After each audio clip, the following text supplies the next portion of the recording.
आज का जो हमारा विषय है वो ये है लकवे के रोगी को चंगा करना। प्रभु यीशु मसीह ने लकवे के रोगी को चंगा किया। आज हमारा ये विषय है। इसमें से हम कौन कौन सी बातों को सीख सकते हैं आज हम सीखेंगे, उसके ऊपर हम ध्यान देंगे। 2 बरकतें मिली थी, कौन कौन सी याद करा करो। अगर पढ़ा है तो पढ़ा ही होगा अच्छे से। आप कौन कौन सी 2 बरकतें मिली? चलो पढ़ते हैं। मरकुस 2 अध्याय उसका हम 1 से 12 वचन तक हम पढ़ेंगे। कई दिन के बाद वह फिर कफरनहूम में आया। कफरनहूम एक जगह है, जगह का नाम है। और कई दिन के बाद, बहुत दिन बीतने के बाद, काफी समय के बाद प्रभु यीशु मसीह के बारे में बात हो रही है कि वह कफरनहूम में आया। कफरनहूम प्लेस का नाम है, उस जगह का नाम है। और सुना गया कि वह घर में है। फिर इतने लोग इकट्ठा हुए कि द्वार के पास भी जगह नहीं बची और वह उन्हें वचन सुना रहा था। और लोग एक लकवे के रोगी को 4 मनुष्यों से उठवाकर उसके पास ले आए। कितने लोग थे? 4। याद रखना, क्योंकि बाद में हम इन 4 लोगों के बारे में बात करेंगे। 4 लोग थे जो उस लकवे के रोगी को वहां पर लेकर आए। परंतु जब वह भीड़ के कारण उसके निकट ना पहुंच सके तो उन्होंने उस छत को जिसके नीचे वह था खोल दिया। और जब वह उसे उधेड़ चुके तो उस खाट को जिस पर लकवे का रोगी पड़ा था लटका दिया। इस आयत में लिखा है कि खोल दिया, छत को खोल दिया। अब लैंटर को खोलते हैं क्या तोड़ते हैं? तोड़ते हैं। उसके बाद लिखा है उधेड़ दिया, छत को तोड़ते हैं। इस लैंटर वाली छत को, सीमेंट वाली जो छत होती है उसको तोड़ते हैं। लिखा है खोल दिया और उधेड़ दिया। जिसको खोला जाता है, छत को उधेड़ा जाता है, वो सीमेंट की नहीं हो सकती। वो कच्ची छत हो सकती है जहाँ जो बाले वगैरह गार्डर डालकर छत डालते हैं, वो हो सकती है। मतलब किसी टेम्परेरी जो मटेरियल्स होते हैं उनकी छत हो सकती है। यीशु ने उनका विश्वास देखकर उस लकवे के रोगी से कहा, हे पुत्र, तेरे पाप क्षमा हुए। सबसे पहली बरकत जो उसको मिली, पाप क्षमा हुए। तब कई शास्त्री जो वहां बैठे थे अपने अपने मन में विचार करने लगे, वह मनुष्य क्यों ऐसा कहता है? ये तो परमेश्वर की निंदा करता है। परमेश्वर को छोड़ और कौन पाप क्षमा कर सकता है? यीशु ने तुरंत अपनी आत्मा में जान लिया कि वे अपने अपने मन में ऐसा विचार कर रहे हैं और उनसे कहा, तुम अपने अपने मन में ये विचार कर रहे हो। सहज क्या है? क्या लकवे के रोगी से ये कहना कि तेरे पाप क्षमा हुए, या ये कहना कि उठ अपनी खाट उठाकर चल फिर? परंतु जिससे तुम जान लो कि मनुष्य के पुत्र को पृथ्वी पर पाप क्षमा करने का भी अधिकार है। उसने उस लकवे के रोगी से कहा, मैं तुझसे कहता हूं, उठ अपनी खाट उठाकर अपने घर चला जा। वह उठा और तुरंत खाट उठाकर सबके सामने निकलकर चला गया। अब यह दूसरी बरकत मिली। पहली बरकत उसके पाप क्षमा किए गए, दूसरी बरकत उसको मिली चंगाई की। इस पर सब चकित हुए और परमेश्वर की बड़ाई करके कहने लगे, हमने ऐसा कभी नहीं देखा है। हालेलुया। अब हम फिर से रिपीट करूंगी, मरकुस 2 अध्याय उसका 1 से 12 वचन तक मैंने बाइबल में से रीड किया है। आप भी घर जाकर अच्छे से इसको पढ़ो। जो लकवे का रोगी था, यहाँ पर हम उसके बारे में पढ़ रहे हैं कि जिसको खाट पर लेटाकर 4 लोग लेकर आए और प्रभु यीशु मसीह से उसने 2 बरकतें हासिल करी। अब हम इसको 1 बाय 1 पॉइंट इसके जो है वो हम समझेंगे। लकवा, हाँ ठीक है, पैरालाइज, वेरी गुड। लकवा मीन्स पैरालाइज। लकवा जो है 4 तरह का लकवा होता है, हमारा विषय वो नहीं है, मगर लकवा जो है कुछ लोग जो है वो उनकी 1 साइड काम नहीं करती, आधा फेस काम नहीं करता, कुछ लोगों का दोनों साइड काम नहीं करती, कुछ लोग बिल्कुल चल फिर नहीं सकते। ये वाला जो आदमी था ये भी लकवे का मरीज था। अगर उसको चारपाई पर लेके आए तो it means very very critical condition. उसका जो लकवा था फुल बॉडी उसकी काम नहीं करती, इट मीन्स वो अपने आप नहीं आ सकता था। अगर उसको थोड़ा बहुत पैरालाइज होता, लकवा होता, तो वो अपने आप आ सकता था। जो 4 दोस्त हैं, जो 4 लोग हैं जो उसको उठा कर लेकर आए। अब बाइबल में तो दर्ज नहीं है कि ये 4 लोग कौन थे। दोस्त हो सकते हैं, समाज के लोग हो सकते हैं, उसके घर वाले भी हो सकते हैं, कोई उसके करीबी भी हो सकते हैं, कोई भी इनमें से हो सकता है। बाइबल में ऐसा कोई दर्ज नहीं है कि ये 4 लोग जो थे वो कौन थे। लकवा जो रोग है ये हमारे जो ब्रेन की जो मांसपेशियां हैं, वैसे मैं आपको दुनियादारी के हिसाब से बता रही हूँ, जो हमारे ब्रेन की जो मांसपेशियां हैं, जब इनमें खून का कह लो, हमारा नर्वस सिस्टम जो है जब वीक हो जाता है और खून का जो स्रोत कह लो, जहाँ पूरा जो हमारी बॉडी में दिमाग से लेकर वहां तक जो जब नहीं चलता, तो उसकी वजह से जो है लकवा, उसको कहते हैं कि लकवा पड़ना, उसको कहते हैं, लकवा लोगों को हो जाता है। लकवा शरीर के एक हिस्से में भी हो सकता है और बहुत सारे हिस्सों में भी हो सकता है। जो लकवा है ये तकरीबन जब हमारी बॉडी में विटामिन B12, विटामिन B12 की जब हमारे शरीर में कमी बहुत ज़्यादा लंबे समय से बढ़ती रहती है, तो लकवा के जो चांसेस हैं बहुत ज़्यादा हो जाते हैं।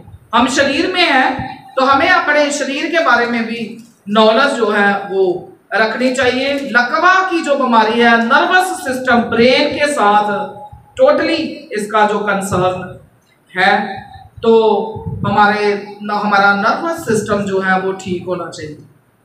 इसके लिए विटामिन B12 इसको हमने कुछ फल, फ्रूट्स, वेजिटेबल्स जैसे मीट, अंडा, मछली, दूध, दम जो है वो ठीक होना चाहिए। इसके लिए विटामिन B12 इसको हमने कुछ फल, फ्रूट्स, वेजिटेबल्स जैसे मीट, अंडा, मछली, दूध, दही, केला और मशरूम होगी और काफ़ी ज़्यादा चीज़ें हैं जिनके द्वारा हम विटामिन B12 जो है उसको हम कंज्यूम कर सकते हैं। कई बार कई लोगों की रीढ़ की हड्डी में चोट लग जाती है, रीढ़ की हड्डी में चोट लग जाती है, जिसकी वजह से भी कई बार जो खून का जो दौरा है, ब्रेन के जो बीच में जो उसका सिग्नल है उसको पहुंचने में ब्रेन और हमारी बॉडी में रुकावट होती है, उसकी वजह से भी जो लकवा है वो हो जाता है।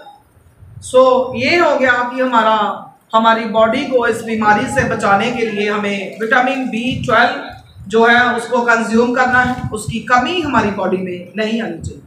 मगर हम अपने विषय की तरफ जाएंगे कि ये मैंने आपको समझाने के लिए बताया है कि लकवा 4 टाइप ऑफ पैरालाइज डिजीज, ये वाली बीमारी जो है 4 तरह की है। और ये वाला जो लकवे का मरीज है जो हम बाइबल में पढ़ रहे हैं कि 4 लोग उसको ना चला सकते थे, उठाना भी शायद मुश्किल था, इसीलिए वो 4 पाई ही उठाकर ले आए। और प्रभु यीशु मसीह की प्रशंसा जो थी उस समय बहुत ज्यादा बढ़ गई थी, जिस वजह से उन लोगों ने सुना होगा कि ऐसे प्रभु यीशु मसीह इस जगह पर आने वाले हैं। बहुत ज्यादा भीड़ वहां पर इकट्ठी थी और वो लोग जब आए तो उनको जगह भी नहीं मिल रही थी कि हम इसकी 4 पाई भी लेकर कैसे अंदर घुस जाएं और कैसे प्रभु यीशु मसीह के पास हम इसको लेकर जाएं। 4 लोग जो उठाकर लेके आए, क्या रिश्ता था उनका उसके साथ हम नहीं जानते हैं, मगर वह प्रभु यीशु मसीह पर विश्वास करने वाले लोग होंगे कि नहीं, इसीलिए लेके आए। जब उन्होंने देखा कि इसको पहुंचाया ही नहीं जाएगा तो उन्होंने ऊपर से छत उधेड़ दी, खोल दी छत। हो सकता टेम्परेरी छत हो सकता वो टेंट ही लगा हो, अब हमें थोड़ी पता, ऐसा दर्ज नहीं है, यही लिखा खोल दिया उधेड़ दिया। अब वो टेंट भी हो सकता है, अब वो कच्ची छत हो सकती है, कुछ भी ऐसा हो सकता है जिसको उन्होंने जल्दी उन्होंने करके उन्होंने फिर उसको मरीज को, उस पेशेंट को, पैरालाइज पेशेंट जो था लकवे का मरीज था, उसको अंदर ले आए। मगर आजकल ऐसा बिल्कुल भी नहीं है आजकल ऐसा बिल्कुल भी नहीं है। आजकल हमारे घर पर ही कोई मरीज हो तो हम ध्यान नहीं देते हैं। हम विश्वासी जरूर हैं, कहलाने को हम विश्वासी जरूर हैं, मगर आप देखो क्या आपने आज तक कभी किसी का बोझ लिया? वो 4 लोग ना लेकर आते तो वो लकवे का मरीज चंगा नहीं होता। वो लोग संघर्ष कर रहे हैं, मेहनत कर रहे हैं, वो लोग मेहनत कर रहे हैं, मेहनत के साथ उसको लेकर आए, उसकी टेंशन ली उन्होंने कि इसको हमने ठीक करवा कर ही लेकर आना है। उनका ईमान था, उनका विश्वास था। लकवे का मरीज अपने आप नहीं आया, अपने आप आया नहीं, उसने छत खोली और उधेड़ी 4 लोगों ने। ये 5 लोगों का ग्रुप है, मगर मेन रोल जो है इसमें वो 4 लोगों का है, जिनकी वजह से लकवे का मरीज, जिनकी मेहनत से, जिनके संघर्ष से, जिन लोगों ने अपने आप की परवाह नहीं करी, दुनिया की परवाह नहीं करी, किसी चीज की परवाह नहीं करी, और उन्होंने क्या किया, उस मरीज को वो लेकर आए। क्या आप कभी ऐसा करते? क्या कभी किया आपने? उन 4 लोगों का ईमान और विश्वास देखकर प्रभु यीशु मसीह ने उस लकवे के रोगी के पहले पाप क्षमा किए। ये जो 4 लोग हैं, अगर ये ना उस पेशेंट को लेकर आते तो कभी भी ये लकवे का मरीज चंगा नहीं हो सकता। क्या आपने कभी किसी की टेंशन ली? आपके आसपास कोई बीमार है, कोई पाप में है, कोई ऐसे लोग हैं जो परेशान हैं, क्या आपने भी कभी कोशिश किया कि हम इसको उठा कर लेकर जाएं, ये नहीं जाने वाला है, इसकी हेल्प करें? ऐसा आप बोल सकते हैं। अगर कोई पापी है तो उनको बताओ। अब देखो, प्रभु यीशु मसीह ने उसके पहले पाप क्षमा किए, फिर उसको चंगाई दी। ऐसा क्यों किया? क्या बीमारी, हम आज बीमारियों के पीछे भाग रहे हैं कि हमारी बीमारी, कई लोग ना बीमारी को देख देख के प्रभु यीशु मसीह को छोड़ दिया, दूर हो गए लोग बीमारियों को देख। हमारी तो बीमारी नहीं चंगी की थी प्रभु यीशु ने। चर्च में गए, पता नहीं पास्टर ने कैसी दुआ करी, बीमारी तो गई। अब प्रभु यीशु मसीह ने पहले बीमारी भी चंगा करी, पहले उसके पाप क्षमा किए हैं। बीमारी जो है वो हमारे शरीर को लगी है, जो पाप की बीमारी है वो किसको लगी है? रूह को। पहले प्रभु ने उसको आत्मिक चंगाई दी, फिर उसको शारीरिक चंगाई दी। वो एक एग्जाम्पल भी है, मन चंगा और तन चंगा।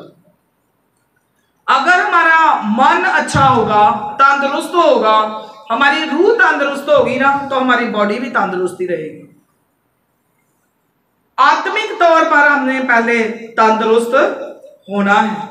प्रभु ने कहा तेरे पाप क्षमा हुए, पहले उसके पाप क्षमा किए। अब लकवे के मरीज ने, उस पेशेंट ने, उसने बोला कि प्रभु मेरे पाप क्षमा कर दो, जा मुझे चंगा कर दो, बोला नहीं बोला ना। प्रभु यीशु मसीह ने विश्वास देखा, विश्वास कि 4 लोग आगे भी नहीं आ सकते थे लेके, छत उधेड़ दी, खोल दी, ले आए। देखो कितना ईमान है, विश्वास है। जब आपका भी ईमान और विश्वास 100% होगा ना, किसी को लेके आओगे, तो आपके विश्वास को देख के प्रभु ने चंगा कर देना है, चाहे अगले का विश्वास ना ही हो। मगर आपके अंदर ऐसा विश्वास नहीं है। क्यों नहीं है? हम परवाह नहीं करते किसी की, हम स्वार्थी हैं, मतलबी हैं, हम अपने से मतलब रखते हैं कि मैं बच जाना, मेरा परिवार बच जाए, बस बढ़ो, मुझे किसी की टेंशन नहीं है। मगर याद रखना, आपको हिसाब देना पड़ेगा इसका, हिसाब। जैसे माँ बाप को हिसाब देना पड़ेगा कि तूने अपने बच्चों को दुआ करनी नहीं सिखाई, बाप को भी हिसाब देना पड़ेगा, माँ को भी हिसाब देना पड़ेगा। बाइबल में लिखा है माँ की तालीम को तुच्छ ना जान, लिखा है कि नहीं? लिखा है। अपनी बाप की तालीम को महान, लिखा है ना? तो इट मीन्स कि माँ और बाप तालीम देंगे तो बच्चे याद रखेंगे, मानेंगे, है ना? अगर तालीम ना दी तो क्या होगा? हिसाब देना पड़ेगा माँ बाप को भी। इसी तरह अगर आपके आसपास कोई पापी है, कोई बीमार है, कोई किसी के अंदर दुष्ट आत्मा है, कोई भी है, तो खुदा भी देख रहा है कि आप उनको छोड़ के तो पास से गुजर आते हो, आप ध्यान नहीं देते हो। जरूर उनको बताओ। जब भी आपको कोई अपनी प्रॉब्लम आपसे शेयर करता है तो बस आपको समझ लो मौका मिल गया, आप शुरू हो जाओ, आप शुरू हो जाओ उसी टाइम, और उसी टाइम आप बोलो कि आप हमारे साथ चलो, प्रभु आपको चंगा करेगा। उस टाइम आपका विश्वास 100% होना चाहिए, 100%। आपको उसके विश्वास की लोड़ नहीं है, आप अपने विश्वास से उसको लेकर आओ, वो चंगा होगा। अगर आप इन वचनों पर विश्वास करते हो तो फिर जरूर चंगा होगा। अगर आपका विश्वास नहीं है तो फिर वो मरीज चंगा नहीं हो सकता।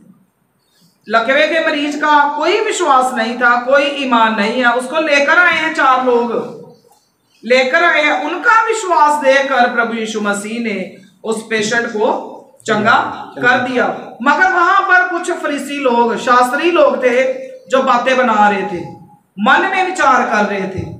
मन में, संगत में जो लोग होते हैं वो भी कई बार हमारा वचन की तरफ ध्यान नहीं होता, ना दुआ की तरफ, ना वचन, हम मन में विचार करते रहते हैं। मन में, अपने मन के जो विचार हैं उनके ऊपर भी कंट्रोल करना है। हमारे मन के विचार कैसे हैं उनके ऊपर भी ध्यान देना है। ये भी हम इसमें सीखते हैं कि अपने मन के जो गलत गलत विचार आते हैं उन पर काबू पाना है।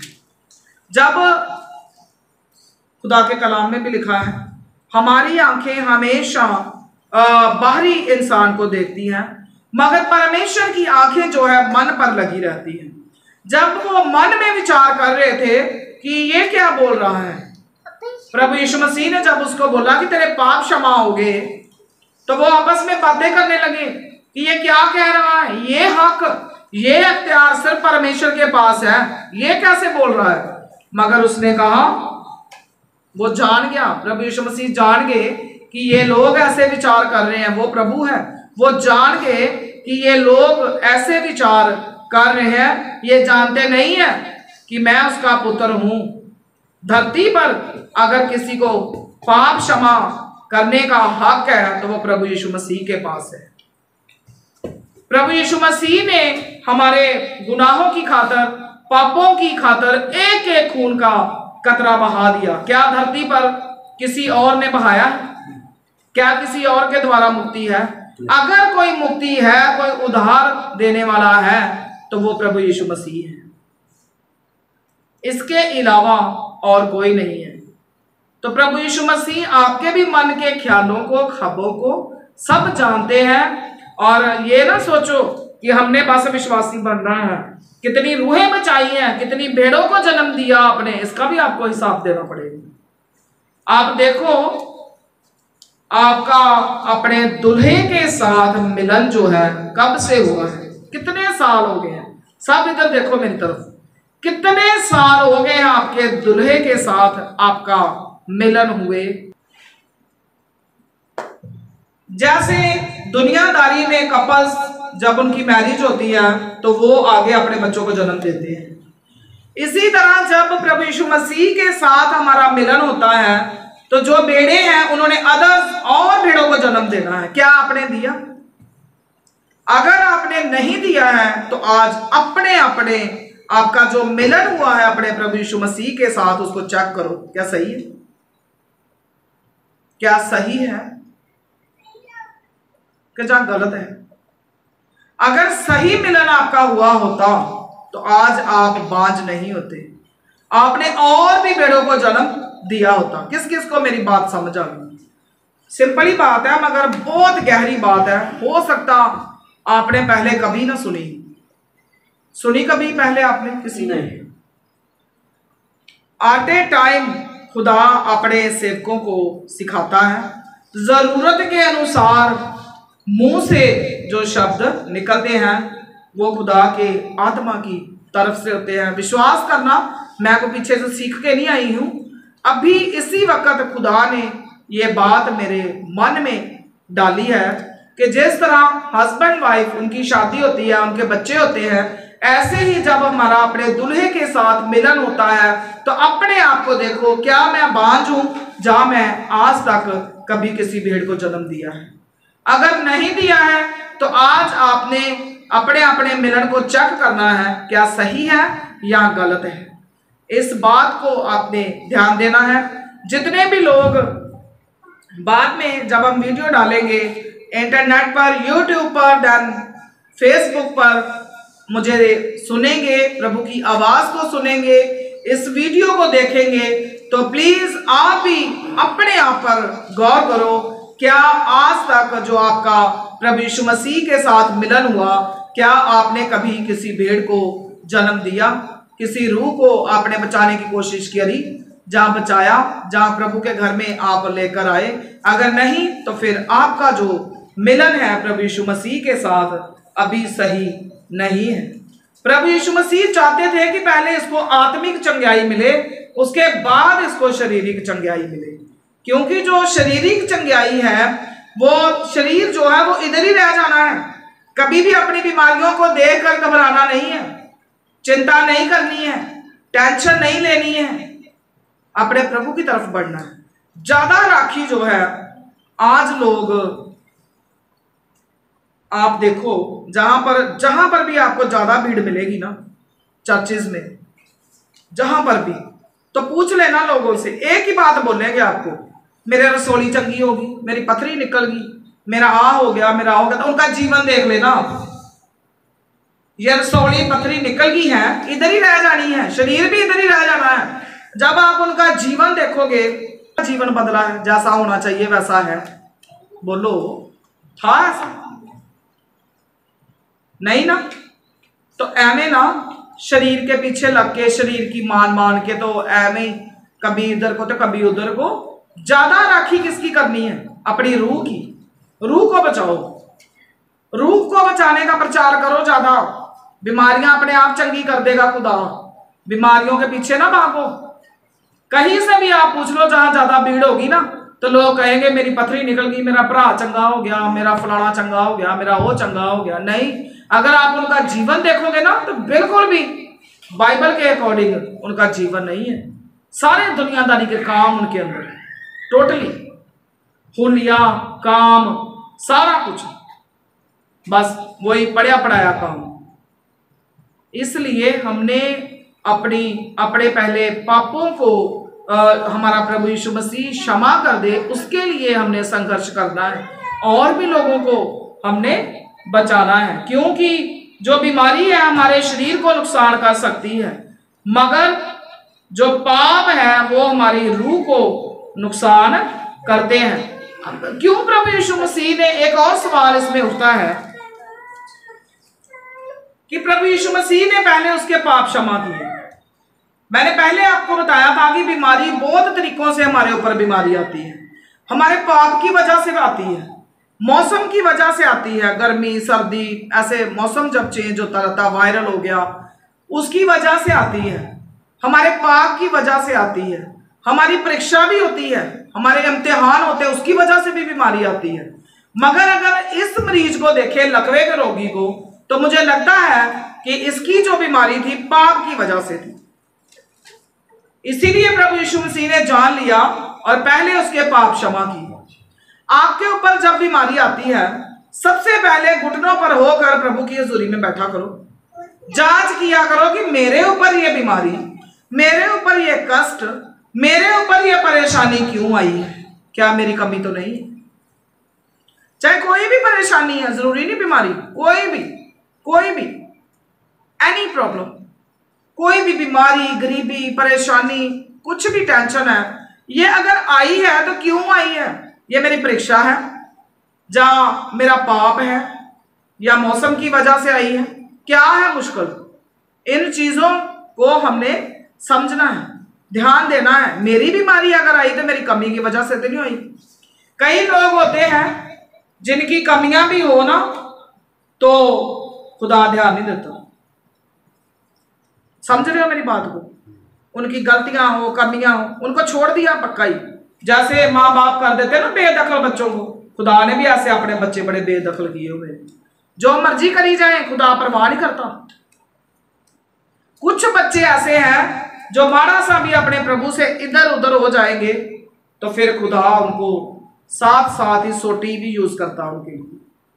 थोड़े बहुत कष्ट आ जाते हैं, बड़े बड़े आ जाएं उसका वेट ना करो, थोड़ा ही आ जाए तो मुड़ जाओ। पहचानो अपने आप को कि मेरी कमी क्यों आई है, मेरे अंदर ये घटी क्यों आई है मेरे अंदर। बहुत सारे लोग चंगाई पाने के लिए प्रभु के पास आते हैं और पापों की क्षमा मांगना, उद्धार पाना जरूरी नहीं समझते हैं। ये मैं पहले बता चुकी हूं कि अपनी बीमारियों को चंगा करने के लिए प्रभु की हजूरी में आते हैं। पाप क्षमा करने का अधिकार इस दुनिया में किसको है? प्रभु यीशु मसीह के पास है, और किसी के पास भी नहीं है।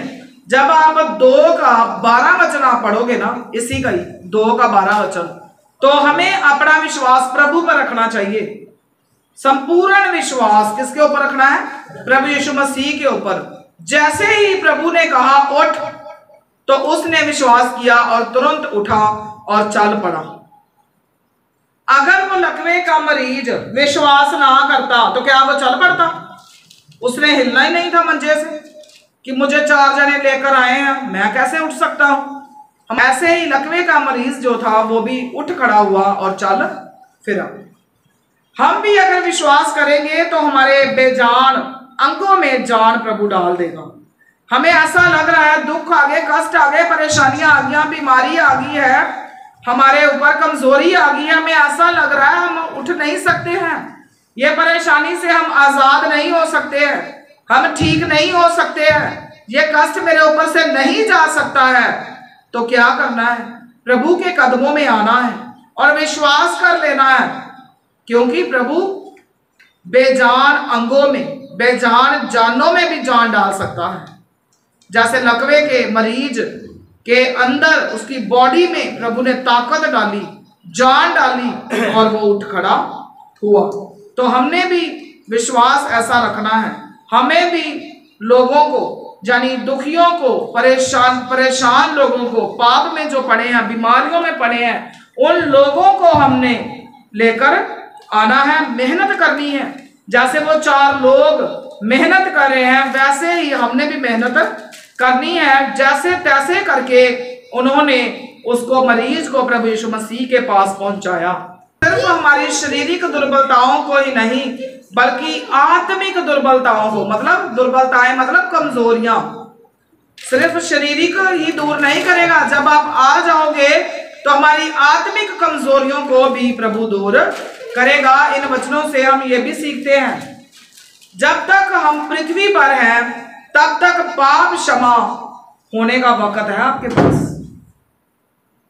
जिसने भी अभी तक उद्धार नहीं पाया है, जितने भी लोग इस वीडियो को भी देखेंगे, जिसने अभी तक उद्धार नहीं पाया है, उन लोगों को उद्धार पाने की जरूरत है। समा बहुत कम है, प्रभु यीशु मसीह की आमद जो है वो नजदीक है और पाप क्षमा करने का हक अख्तियार जो है इस धरती पर वो सिर्फ और सिर्फ प्रभु यीशु मसीह को है। और उतनी देर तक ही आप पाप क्षमा करवा सकते हो जितनी देर तक आप जीवित इस धरती पर मौजूद हो। उसके बाद आपके पास कोई भी समय नहीं है अपने पाप क्षमा करवाने का।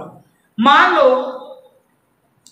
आज इंसान एक पापी बंदा है, वो मर गया, अब वो बोले मरने के बाद मैं जाऊंगा, कोई नहीं, रो रो के पाप क्षमा करवा लूंगा, रो रो के तौबा कर लूंगा, रो रो के कहूंगा बपतिस्मा दे दो, रो रो के कहूंगा सारा कुछ, कोई फायदा नहीं। ये सारी चीजें उतनी देर तक है जितनी देर तक आप इस धरती पर जीवित हो, उसके बाद कुछ नहीं है, सारा कुछ खत्म। अच्छे काम करोगे तो नजात पाए हुए हो, प्रभु में सही तरीके से चल रहे हो तो अच्छा ही मिलेगा आगे जाकर। स्वर्ग राज आपको मिलेगा, 1000 साल का राज आपको मिलेगा। अगर आपने नजात नहीं पाई, उधार नहीं पाया, पापों से माफी नहीं मांगी, तो बाद में आपको समा नहीं मिलेगा। फिर क्या मिलेगा? नरक। सुलेमान ने इतनी ऐश परस्ती करी, एंड जब आया तो क्या बोला उसने? जवानी के दिनों में अपने सृजनहार को कबूल कर लो ताकि विपत्तियों में ना पड़ो। इसका मतलब है जवान लोग गुनाह करते हैं, गुनाह, पाप, अपराध।